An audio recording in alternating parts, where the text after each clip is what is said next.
Hi, my name is Hannah, and today I'm doing Interactive Advanced Concept Presentation 7, and this is the magnetic fluid experiment, where I'm going to be trying to make a magnetic fluid or ferrofluid utilizing ink toner and a few other ingredients. So I'm going to see if I can get this experiment to work. So some things that I'm going to be using is the ink toner. This is just the one I bought. Vegetable oil, and then some rare earth magnets. So I bought these online, and I didn't look at the dimensions, and they are way smaller than what I thought they were going to be.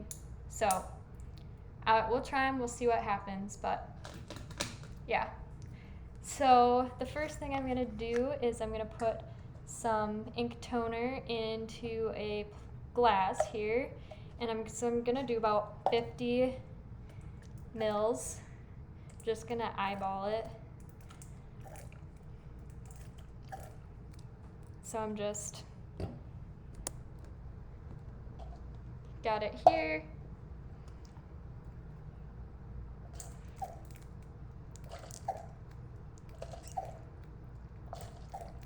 Okay, we'll try that much. And then I'm gonna add some vegetable oil, just enough to make it liquidy. Got it. Mix it together.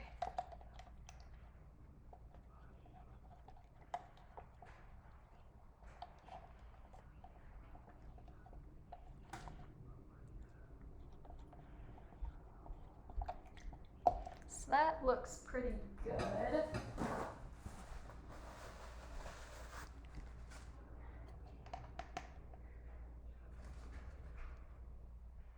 It looks pretty liquidy. So what I'm going to do is hold a magnet up to it.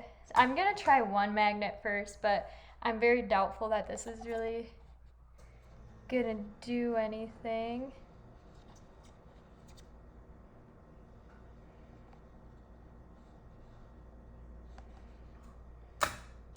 I'll just try this whole clump of magnets.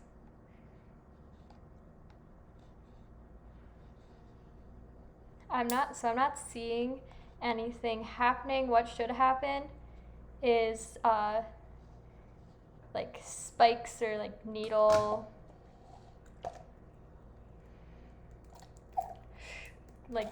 or spikes should form. I'm not seeing any of that. I'll try adding some more of my toner.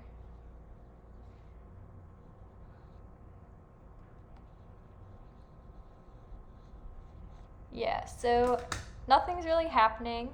I'm gonna say that this was unsuccessful experiment. But like I said, what should have happened is the ferrofluid should have kind of magnetized together and created spikes. So I'll explain a bit about why this is supposed to happen.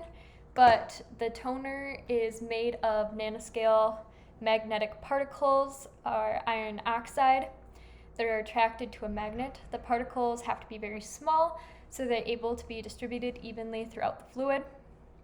The tiny magnets would usually clump together, but when they would clump together when they'd run into each other.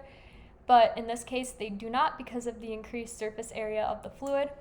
And the surfactant, or vegetable oil, bonds to the nanoparticle and becomes a ligand. And the ligand has an attraction with the carrier fluid and pulls the carrier fluid with the nanoparticles when the magnetic force acts on the liquid. The ferrofluid is super paramagnetic, which means that it is a material that acts as both a magnetic solid and a liquid. In the absence of a magnetic field, it acts like a liquid, and the nanoparticles are able to float around freely and act like a liquid. But when the magnet comes near, the particles are temporarily magnetized and act more like a solid. When the magnet is removed, it acts like a liquid again. So the spikes that we should have seen reflect the magnetic field.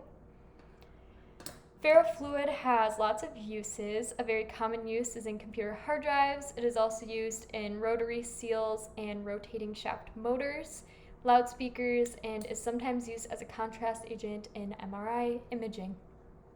So I have a few thoughts on why my experiment didn't work. One of the things that I was thinking is that my toner didn't have enough iron oxide in it. I probably used the wrong toner. So I was trying to find the ingredients for what is in this toner and I couldn't find them anywhere. So it probably maybe didn't have any iron oxide or didn't have enough magnetizing particles to work. Or like I kind of mentioned earlier, maybe my magnets were too small and they didn't create enough magnetic force onto my toner liquid, or also maybe I just mixed it up, didn't use the right amount of vegetable oil. So that is my experiment. Thank you for watching.